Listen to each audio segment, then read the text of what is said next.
সবাই তোমরা দেখো আল্লাহ রহমতের বৃষ্টি দিয়েছেন।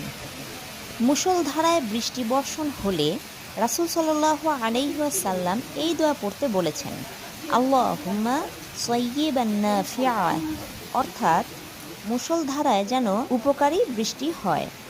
তাই মুষলধারায় বৃষ্টি বর্ষণ হলে সেই সময় কিছুক্ষণ বৃষ্টিতে ভিজা এবং এই দোয়া পড়া সুন্নত।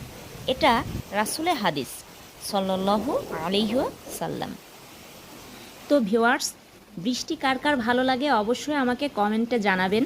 আজকে সকাল থেকেই মেঘলা আকাশ আর বৃষ্টি ঝমঝমানোভাবে পড়ছে, তাই কফি প্রেমী যারা, আমার ভিডিওটা আজকে তাদের জন্য। আজ জুমার দিন, সবাইকে জানাচ্ছি শুভ সকাল, এবং আমি যে কফিটা খাবো সেটা আমার হচ্ছে স্পেশাল কফি। তো ভিউয়ার্স, যারা চা কফি খেতে পছন্দ করেন তারা অবশ্যই লাইক, কমেন্ট, শেয়ার এবং সাবস্ক্রাইব করবেন।